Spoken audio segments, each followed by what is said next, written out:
Hello दोस्तों, आज की इस वीडियो में हम नेक्स्ट एक्सरसाइज स्टार्ट करेंगे।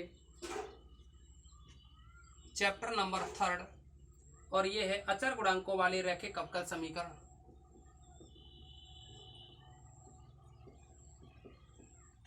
अचर गुणांकों वाले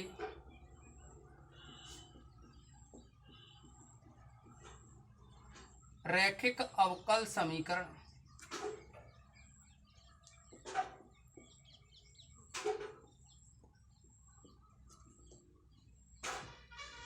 तो देखिए, रैखिक अवकल समीकरण क्या होते हैं, सबसे पहले इसके बारे में जिक्र करेंगे। रैखिक अवकल समीकरण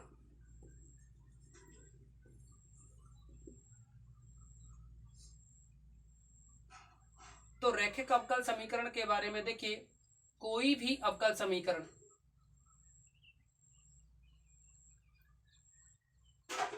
हम यहाँ व्यापक रूप में बात करने वाले हैं,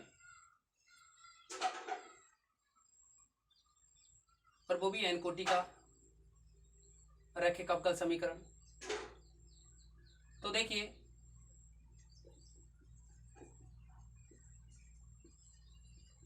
एक अवकल समीकरण जो कि डी एन बाई अपॉन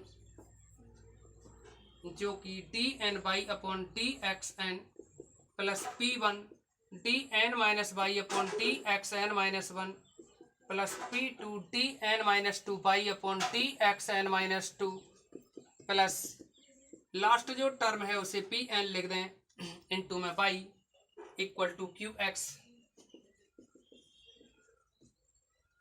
के रूप का हो।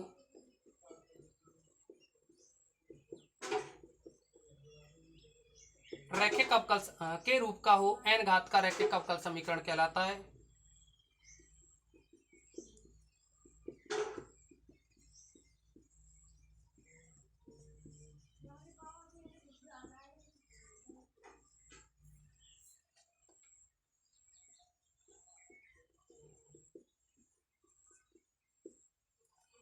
अब देखिए, यहां अगर P1, P2, P3, Pn ये सभी अचर हो जाएं तो इसे हम अचर गुणांक वाला रैखिक अवकल समीकरण करेंगे।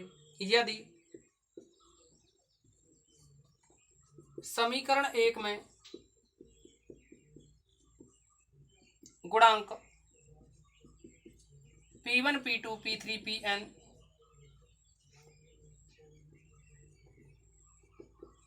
अचर हो तो यह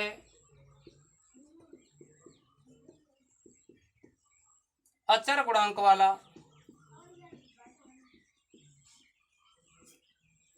रैखिक अवकल समीकरण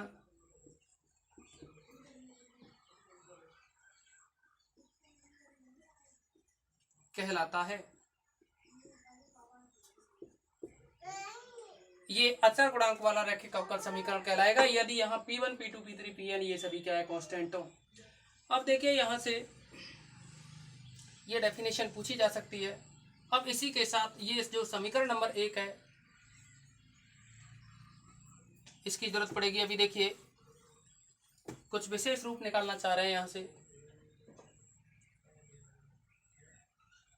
यदि समीकरण 1 में d upon D x is equal to capital d लें, तब देखिए यह बन जाएगा डी अपॉन डी एक्स की जगह कैपिटल डी लिखोगे, या अभी इसको ऐसे लिख सकते हो D N upon D x N plus का P one D N minus one D x N minus one plus का P two D N minus two upon में D x N minus two plus में P N और by बाहर equal to Q X. तो देखिए, यहाँ से D N plus का P one D N minus one plus का P two D N minus two plus का p n into Y is equal to Q x. अब देखिए, इसको ये डी में बन गया तो इसको आप फंक्शन ऑफ डी कह सकते हैं। फंक्शन ऑफ डी इंटू में बाई इज इक्वल टू, यानी ये जो ब्रैकेट है पूरा ये डी की फॉर्म है तो इसीलिए इसको फंक्शन ऑफ डी कह सकते हैं, इक्वल टू में क्यू एक्स। तो इसको आप इक्वेशन नंबर सेकंड डालें। अब देखिए सेकंड जो इक्वेशन है, यहाँ जो सेकंड इक्वेशन है इसका हम जिक्र करेंगे। और दूसरी बात, यहाँ जो एफ ऑफ डी है इसको भी लिख दें, जहाँ F of D is equal to D N plus का P one D N minus one plus में पी एन। तो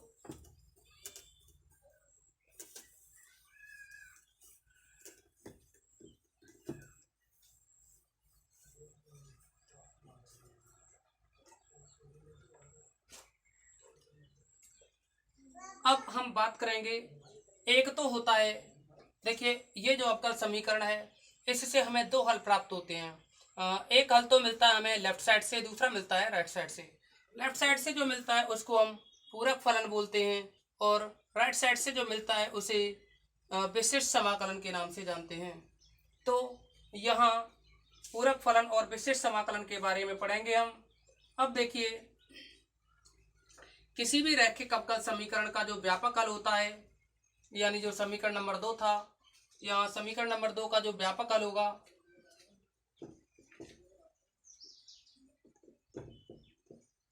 किसी भी रैखिक अवकल समीकरण का व्यापक हल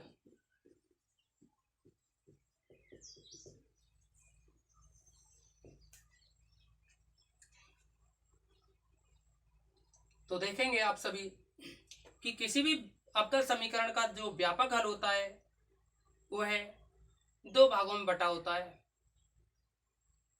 तो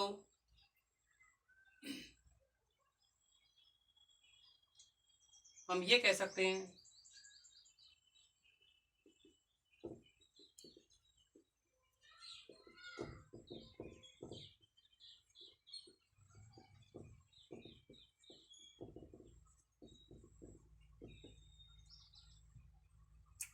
किसी भी रैखिक अवकल समीकरण के व्यापक हल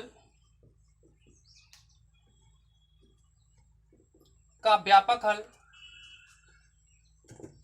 या इसी को हम पूर्ण हल कहें, पूर्ण हल बराबर होता है, एक तो कहेंगे पूरक फलन प्लस में दूसरा होता है विशिष्ट समाकलन। तो देखिए, अगर हम किसी भी अवकल समीकरण के लिए ये दो वैल्यू निकाल दें, इसके लिए भी कुछ कंडीशंस हैं, उनके बारे में जिक्र करेंगे।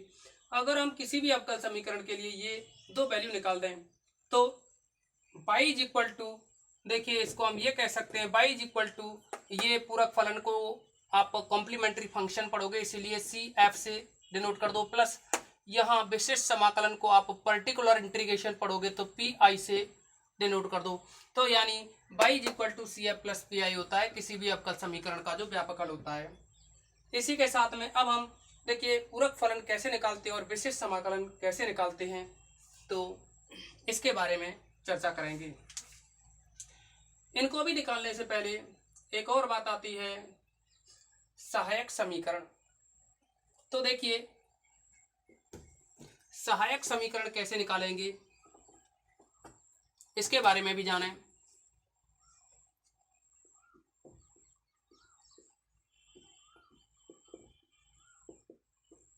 तो ये निकलता है, देखिए समीकरण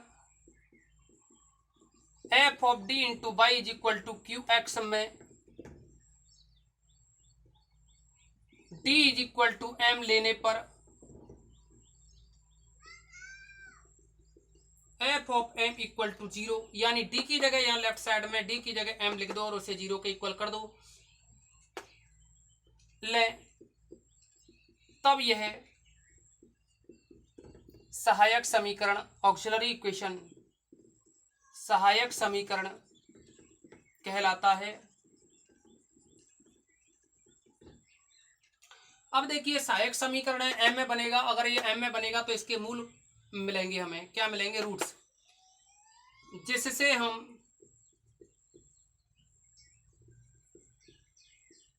एम के मूल ज्ञात करते हैं।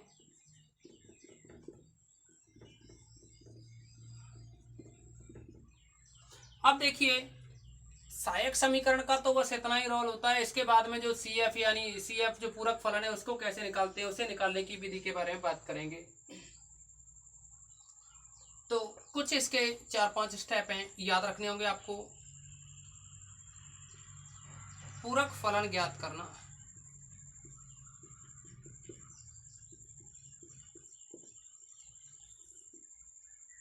अब देखिए पूरक फलन ज्ञात करने के लिए ये जो सहायक समीकरण थी जिसको आप ऑक्सिलरी इक्वेशन कहो एई, तो इस ऑक्सिलरी इक्वेशन की हेल्प से हम जो रूट्स निकालेंगे उसके आधार पर पूरक फलन ज्ञात करने की कुछ कंडीशन है। तो पहली कंडीशन है यदि सहायक समीकरण यानी ऑक्सिलरी इक्वेशन के मूल वास्तविक तथा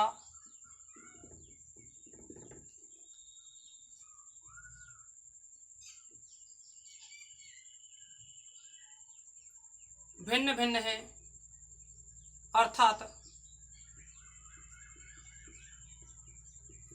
अल्फा 1 अल्फा 2 अल्फा 3 है, तब जो सी एफ निकाला जाता है, सी एफ ये फॉर्मूला याद रखना होगा। कोई कांस्टेंट ई की पावर अल्फा 1x प्लस दूसरा कांस्टेंट ई की पावर अल्फा 2x प्लस तीसरा कांस्टेंट अल्फा 3x प्लस, ऐसे ही और भी हो तो औरों को भी लिखा जाएगा। अब ये तो थे मूल वास्तविक और भिन्न भिन्न हो। इसी के साथ दूसरा पॉइंट रहेगा मूल वास्तविकता हो लेकिन समान हो, यानी जो ऑक्सिलरी इक्वेशन है उसके मूल वास्तविक और समान हो। तो इसके लिए कहेंगे हम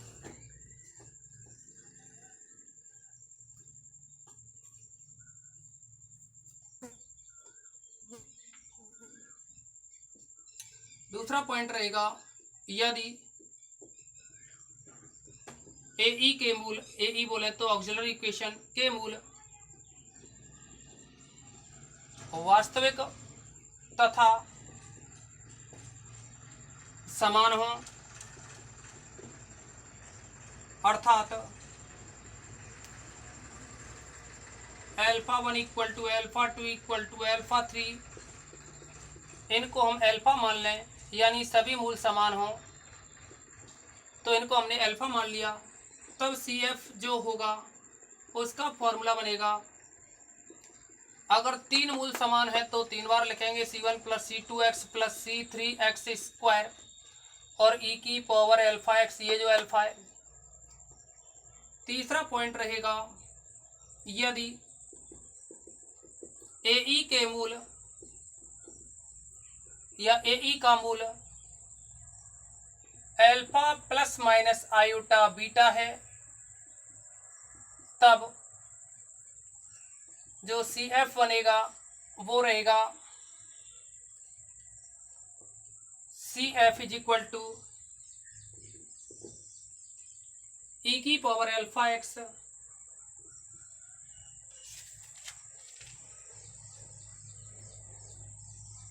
ये बन जाएगा। अगर alpha plus minus iota beta है तो ये रहेगा ई की power alpha X C1 cos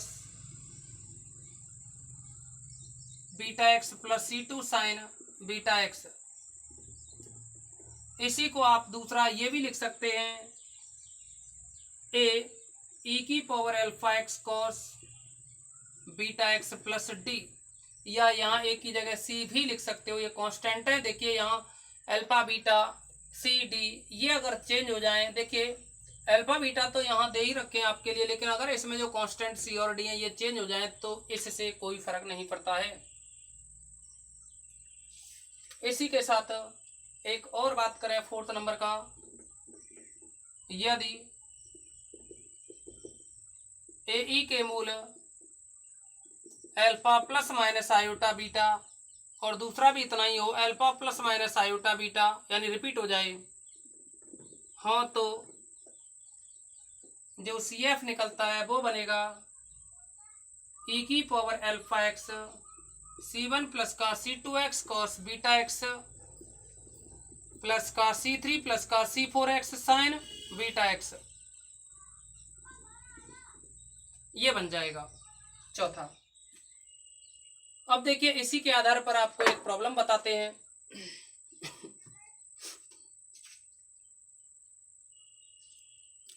कोई भी एक प्रॉब्लम सेलेक्ट करते हैं।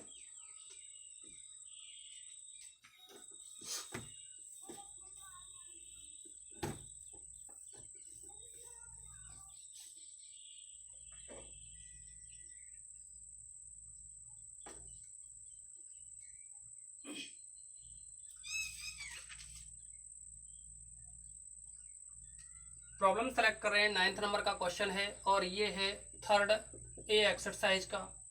ये इसलिए सेलेक्ट किया, थोड़ी सी मिस्टेक है इसमें। देखिए d4 upon D x four minus two, d cube y upon D x cube plus का 2, d2 y over d x square plus का सॉरी माइनस का 2, d y over d x plus का y is equal to 0। अब देखिए इसी के साथ जैसा कि हमने बताया इसमें से d4 अपॉन में डी एक्स फोर माइनस का 2, डी क्यू अपॉन में डी एक्स क्यू प्लस का 2, d2 अपॉन में डी एक्स स्क्वायर माइनस का 2, D over d x plus का 1 और ये बाई बाहर इज इक्वल टू 0। अगर इसमें हम d upon D x is equal to capital D लें तब यह बन जाएगा d4 माइनस का 2d क्यू प्लस का 2d स्क्वायर माइनस का 2d प्लस का 1 into y is equal to 0। अतः अब देखिए इसमें ये पूरी एक्सरसाइज है, इसके जो RHS होगा इसमें इक्वल में 0 होगा, इसीलिए RHS जब 0 होगा तो जो पर्टिकुलर इंटीग्रल है वो नहीं निकालेंगे, केवल यहाँ कॉम्प्लीमेंट्री फंक्शन का ही जिक्र होगा। अब देखिए इसमें जब कॉम्प्लीमेंट्री फंक्शन निकालने के लिए ऑक्सिलरी इक्वेशन की जरूरत पड़ेगी, तो इसकी जो ऑक्सिलरी इक्वेशन बनेगी वो आएगी ए ई, यहाँ डी की जगह एम लिख दो बस, m4 माइनस 2m³ प्लस का 2m स्क्वायर माइनस का 2m प्लस का 1 इज इक्वल टू 0। तो देखिए यहाँ यह बन जाएगा, दोनों में से अगर हम कॉमन लें या ये कहें कि m की वैल्यू क्या पुट करें कि 0 हो जाए, तो देखिए दोस्तों m की वैल्यू अगर 1 रखोगे तो 0 हो जाएगा। कैसे? एक आएगा -2 रहेगा, -2 प्लस 2 कैंसिल होगा, यहाँ -2 है लेकिन एक लिखोगे, एक और एक 2, इस 2 से ये -2 कैंसिल हो जाएगा। इसीलिए m इक्वल टू 1 पर ये 0 हो रहा है तो इसका एक फैक्टर m-1 होगा। अब देखिए आप जो इसको तोड़ते हैं या फैक्टर करते हैं वो छोटी क्लासों की तरह नहीं, थोड़ा सा हायर लेवल से देखिए, आपको पता है इसका m-1 फैक्टर होगा, तो इसको ऐसे एडजस्ट करो कि m-1 बनता जाए कॉमन लेते हुए, यानी m4 माइनस 2m³ में से m³ यहाँ लिख दिया, एक m³ को यहाँ लिख दिया, प्लस और देखिए 2m स्क्वायर में से m स्क्वायर लिख दिया और m स्क्वायर लिख दिया, 2m में से एक m यहाँ और प्लस का 1 इज इक्वल टू 0। तो देखिए इन दोनों में से m³ अगर कॉमन लिया जाए तो m-1 बचा, माइनस दोनों में से अगर m स्क्वायर कॉमन लें तो m-1 बचा, प्लस का m कॉमन लें तो m-1 बचा, यहाँ से माइनस कॉमन लें तो ये m-1 बना इक्वल टू 0। पूरे में से अगर हम m-1 को कॉमन लें तो ये बनेगा m³ माइनस का m स्क्वायर प्लस का m-1। एक और बात देखिए, माइनस का 1 है ये। एक और बात देखिए, अगर आपको इस पूरे एक्सरसाइज में फैक्टर करना आता है तो पूरी एक्सरसाइज में कोई प्रॉब्लम नहीं होगी। यदि आप फैक्टर नहीं कर पाते हैं तो सभी प्रॉब्लम बनी रहेंगी। तो ये रहा यहाँ m-1, और देखिए इन दोनों में से अगर m स्क्वायर कॉमन लें तो ये बनेगा m-1 प्लस का m-1 इक्वल टू 0। इसी के साथ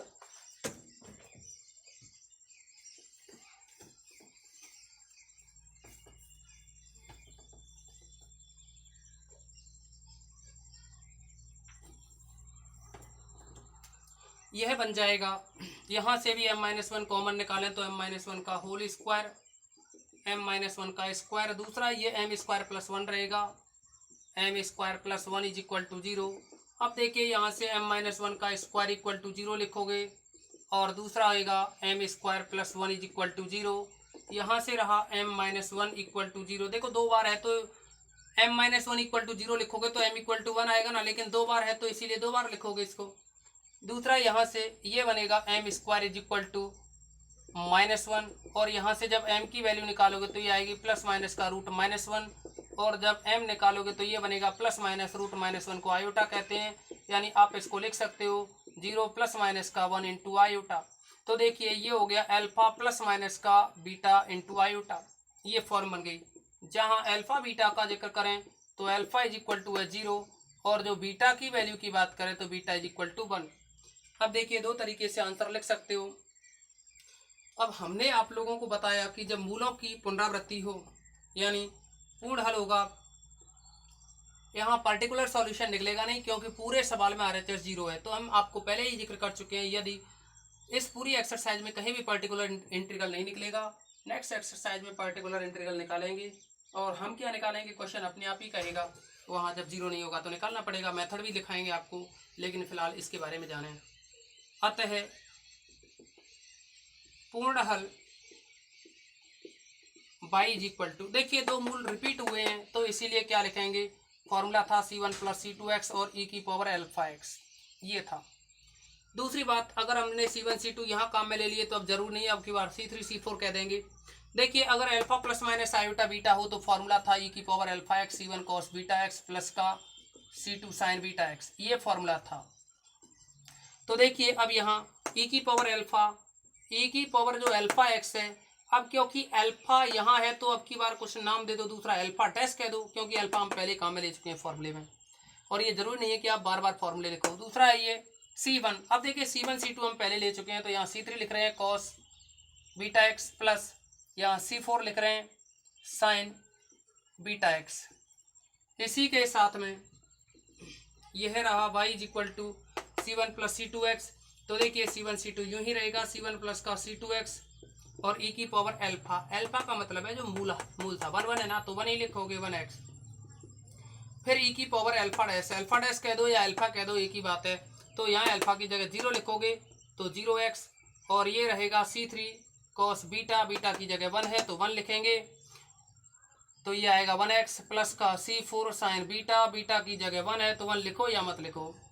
तो दोस्तों ये बन जाएगा c1 प्लस का c2x और e की पावर x प्लस e की पावर 0 1 होगा, ये रहेगा c3 cos x प्लस का c4 sin x, ये इसका सॉल्यूशन रहा y इज इक्वल टू।